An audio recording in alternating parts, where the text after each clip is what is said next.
আজকে আমি দেখাবো মালদা জেলার অন্তর্গত একটি গ্রাম সিংগাবাদ এবং সেটির রেল স্টেশন, যা বাংলাদেশ বর্ডার থেকে মাত্র 1.5 kilometre. Welcome to my channel. আজকে হচ্ছে 28শে জানুয়ারি, রবিবার। তো আজকে আমি আর আমার ভাই যাচ্ছি এক জায়গায় ঘুরতে। চলো তোমাদেরকেও সেটা দেখাবো।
আমরা এখন যাচ্ছি মালদা নালাগোড়া রাজ্য সড়ক ধরে। তো এখানে পেট্রোল পাম্পে দাঁড়িয়ে গাড়ির তেল ভরে নিয়েছিলাম।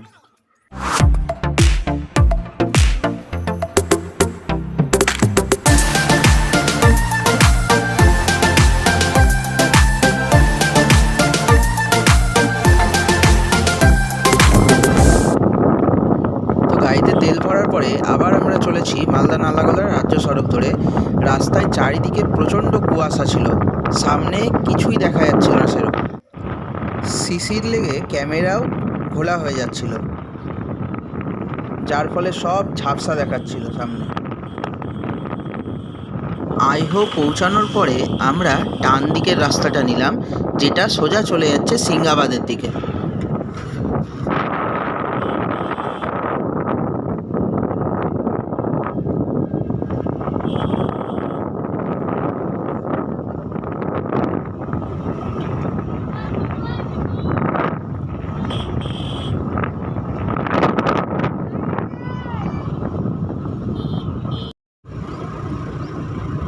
একটু সাইড থেকে আমাদের করে নেন।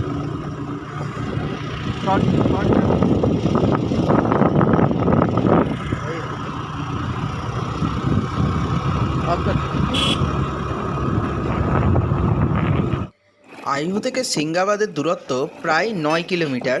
এবার সিংগাবাদে পৌঁছে আমরা তারপরে বাম দিকের রাস্তাটা নিলাম, যেটা একটু রাস্তাটা খারাপ, কাঁচা রাস্তার মতো।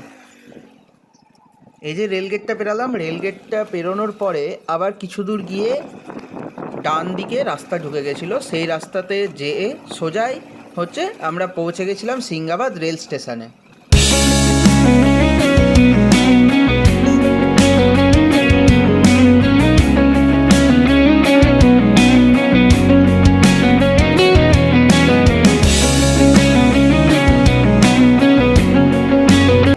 সিংগাবাদ স্টেশন থেকে বাস স্ট্যান্ডের দূরত্ব মোটামুটি 1 কিলোমিটারের মতো হবে।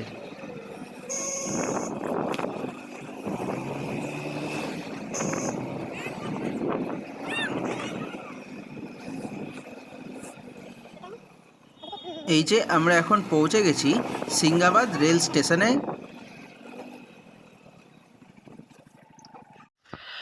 তো আমরা এসে পৌঁছেছি সিংগাবাদ স্টেশনে।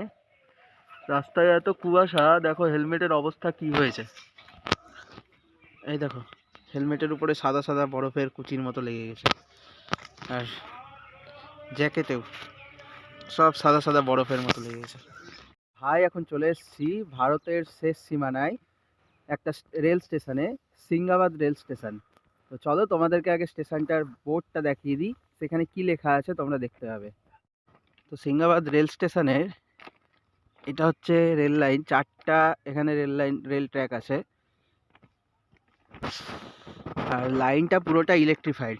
এই ইলেকট্রিকের লাইট করা আছে, এখানে ইলেকট্রিক ইঞ্জিন যায়। তো আমরা হাঁটতে হাঁটতে স্টেশনের এন্ডে যে বোর্ডটা দেখতে পাচ্ছি, এটা হচ্ছে সিংহাবাদ স্টেশনের বোর্ড। আর নিচে লেখা আছে লাস্ট স্টেশন অফ ইন্ডিয়া। অনেকদিন ধরে এই বোর্ডটা জঙ্গলের মধ্যে থেকে লেখাগুলো সব মুছে গেছে। আর উল্টো দিকে লেখা আছে ফার্স্ট স্টেশন অফ ইন্ডিয়া, মানে ভারত কা সীমান্ত স্টেশন সিংহাবাদ। এখানে লেখা আছে ফার্স্ট স্টেশন অফ ইন্ডিয়া। আর এদিকে হচ্ছে ইমিগ্রেশন। আগে এখানে ইমিগ্রেশনের কাজ হতো, সেই অফিস এটা। এই স্টেশনের এদিকে যেটা রেল ট্র্যাক চলে যাচ্ছে, রেল ট্র্যাকটা যাচ্ছে হচ্ছে বুলবুলচন্ডী, মালদা কোর্ট এবং ওল্ড মালদা জংশনের দিকে। আর উল্টো দিকে এদিকে যায় বাংলাদেশের দিকে। তো বাংলাদেশের প্রথম স্টেশন হচ্ছে রোহনপুর। তো এখানে একটা মনে হচ্ছে বগি দাঁড়িয়ে আছে, মালগাড়ি দাঁড়িয়ে আছে। এখন এই লাইন দিয়ে শুধু মালগাড়িই চলে, কোনো প্যাসেঞ্জার ট্রেন চলে না। বহু বছর আগে এই রেলপথ দিয়েই আগে বাংলাদেশ যাওয়া যেত। তো এখানে মালগাড়ি একটা দাঁড়িয়ে আছে।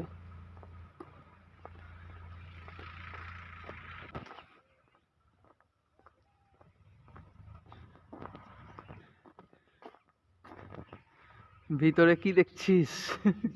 ভিতরে কিচ্ছু নাই, অনেক দিন থেকে দাঁড়িয়ে আছে মালগাড়িটা, অনেক দিনের। তো তোমরা দেখতেই পাচ্ছ স্টেশনটা কতটা ফাঁকা, চারিদিকে পরিবেশও অনেকটা ফাঁকা।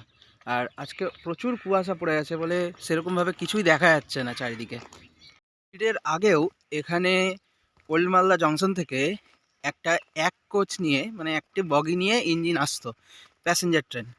কিন্তু কোভিডের পর থেকে সেটা বন্ধ করে দেওয়া হয়েছে। এখন শুধুমাত্র মালগাড়ি যায়। মালগাড়ি হচ্ছে বাংলাদেশের রোহনপুর পর্যন্ত যায়, এবার তারপরে ওখান থেকে আবার বাংলাদেশের ইঞ্জিন এসে সেই মালগাড়িটিকে টেনে নিয়ে যায়। আর ইন্ডিয়ার যেটা ইঞ্জিন থাকে সেটা ব্যাক করে যায়। ভবিষ্যতে হয়তো পরিকল্পনা চলছে যে এই রুট দিয়ে কোনো যাত্রীবাহী প্যাসেঞ্জার ট্রেনও চালানোর। তো সেটা ভবিষ্যতের দেখা যাবে।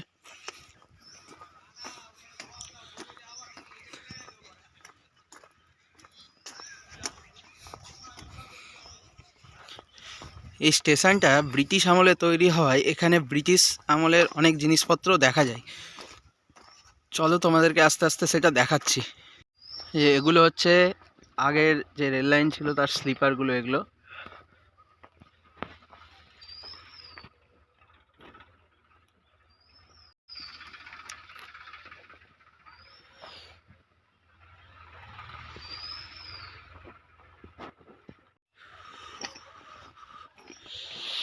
স্টেশনের বাইরের এলাকা, যে আমাদের গাড়ি পার্ক করা আছে এখানে। আর ওদিকে একটা জিনিস দেখাচ্ছি, চলো তোমাদেরকে।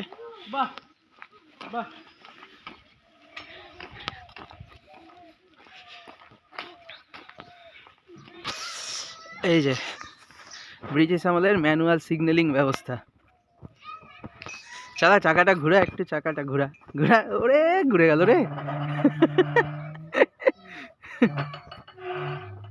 বাহ, ভালোই তো ঘুরছে। আগে এটা ঘুরাতে পারতিস না, আগে কিন্তু ঘুরাতে পারতিস। আগে কিন্তু মানে ঘুরতো, কিন্তু শক্ত ছিল আগে, যখন তারপর লাগানো থাকতো। এটা সিগন্যালিং এর জন্য না। এখন সব ইলেকট্রিফাইড হয়ে গেছে, এখন আর এগুলোর কোনো কাজ হয় না, এখন সব ইন্টারলকিং সিস্টেম। এই হচ্ছে স্টেশনের বাইরের এরিয়া। এত সুন্দর জায়গা, স্টেশন আছে কিন্তু কোনো যাত্রী নেই এবং যাত্রীবাহী ট্রেনও নেই। স্টেশনের ভিতরের দিকে আবার যাই। এই হলো স্টেশনের ভেতরে। এখানে বসার জন্য বেঞ্চ ছিল আগে। কোথায়? এটা হয়তো টিকিট কাউন্টার হিসেবে ব্যবহার করা হতো আগে। দেখো বেশ সুন্দর, ছোট, সাজানো গুছানো স্টেশন।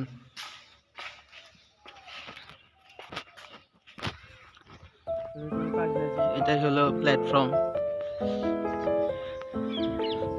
এখানে মাঝে মধ্যে ট্রেন এসে দাঁড়ায়, মালগাড়িগুলো এসে দাঁড়ায়, কিন্তু আজকে কোনো ট্রেন নেই এখন। এটা হচ্ছে স্টেশনের বিল্ডিং। এগুলো নতুনভাবে তৈরি করা হয়েছে এই বিল্ডিংগুলো।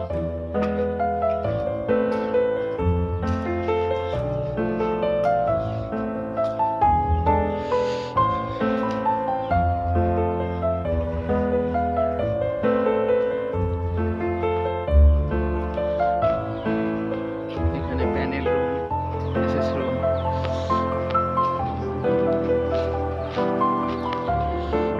সমস্ত রুমগুলো আছে। এখানে স্টেশনের আরেকটা বোর্ড আছে, চলো সেখানে তোমাদেরকে দেখাই এবার।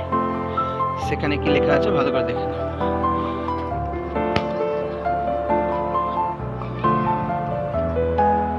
দেখো এখানে লেখা আছে লাস্ট স্টেশন অফ ইন্ডিয়া। এদিকে কি লেখা আছে? এদিকে বোর্ড পুরো উঠে গেছে, শুধু উপরের টুকুনটা দেখা যাচ্ছে।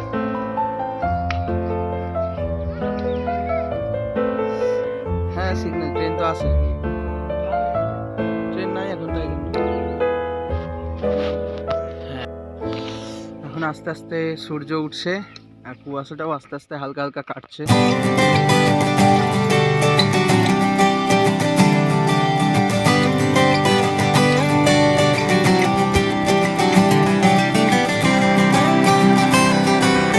সিংগাবাদ স্টেশনটা হচ্ছে মালদা জেলার অন্তর্গত সিংগাবাদ গ্রামে অবস্থিত। এখান থেকে আর 1.5 কিলোমিটার আগে গেলেই হচ্ছে বাংলাদেশের বর্ডার, যে বাংলাদেশের 0 পয়েন্ট বা ইন্ডিয়া বাংলাদেশের বর্ডার, এবং বাংলাদেশের প্রথম রেল স্টেশন হচ্ছে রোহনপুর। আর ওদিক থেকে রোহনপুরে মানে বাংলাদেশের দিক থেকে যদি ইন্ডিয়াতে আসা যায় তাহলে সিংগাবাদ হচ্ছে প্রথম স্টেশন।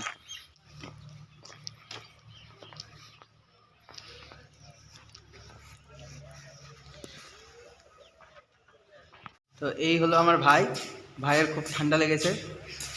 ঠান্ডা মানে খুবই ঠান্ডা লেগেছে, খুবই ঠান্ডা পড়ছে বলে।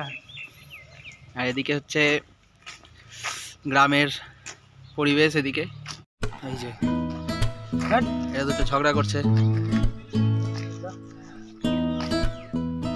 আয় আয় আয় আয় আয় আয় আয় আয় আয় আয় আয় আয় আয় আয়। পালিয়ে যাচ্ছে, সবাই পালিয়ে যাচ্ছে। তো বেশ কিছুক্ষণ এখানে সময় কাটানোর পরে এবার আবার বাড়ির উদ্দেশ্যে ব্যাক করি।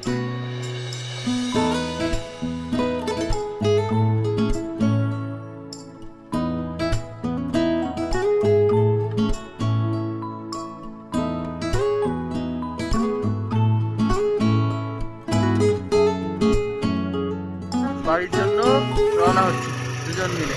চলো তোমাদেরকে আগে রেল গেটটা দেখিয়ে দিই, সিংহাবাদের রেল গেটটা।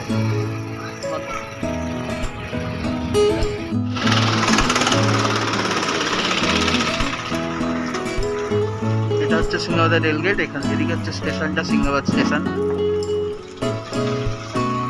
আর এদিকে চলে গেল ওল্ড মালদার দিকে।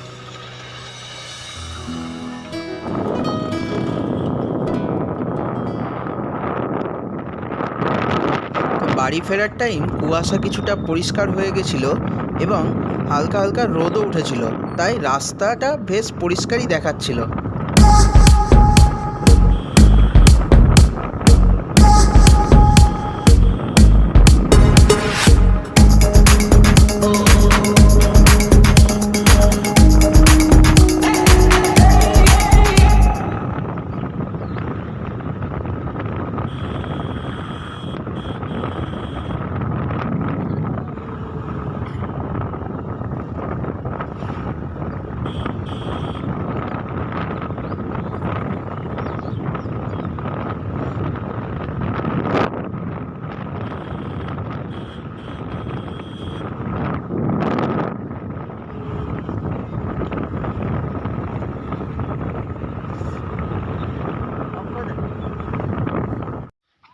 তো বাড়ি যাওয়ার সময় আমরা আইহোর গ্রামের ভেতরে এমন একটা জায়গায় এসেছি যেখানে হচ্ছে টাঙ্গন নদী এবং মহানন্দা নদীর মিলনস্থল।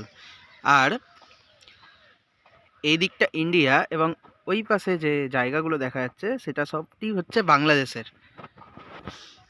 আর নিচে নেমে দেখাচ্ছি, চলো। তো এই হচ্ছে টাঙ্গন নদী, ডান দিক থেকে আসছে, আর এইদিকে পুরোটা হচ্ছে মহানন্দা নদী, এবং ওই পাশের যে জমিগুলো দেখা যাচ্ছে এবং জায়গাগুলো দেখা যাচ্ছে সেটা বাংলাদেশের পুরোটা। এখানে বর্ডার আছে, এই দিকটাতে কাঁটাতারের বেড়া দেওয়া আছে, ওখানে বিএসএফ আছে। জিপিএস লোকেশন দেখলে তোমরা বুঝতেই পারবে যে আমরা বাংলাদেশের কতটা কাছে চলে গিয়েছিলাম। কুয়াশার জন্য বর্ডারটা ভালো করে দেখা যাচ্ছে না, বাংলাদেশের জমিগুলো পরিষ্কার থাকলে ভালো করে দেখা যেত আরো। পরে কোনোদিন দেখাবো তোমাদের। এখন দাঁড়িয়েছি ডিস্কো মোড়ে, আমি আর ভাই ডালপুরি খেতে। বল কেমন লাগছে? খুব সুন্দর লাগছে। কমপ্লিট হয়ে গেছে, এবার যাচ্ছি বাড়ি। ভিডিওটি যদি ভালো লাগে অবশ্যই লাইক করো, এবং চ্যানেলে যদি নতুন থাকো চ্যানেলটিকে অবশ্যই সাবস্ক্রাইব করে নিও।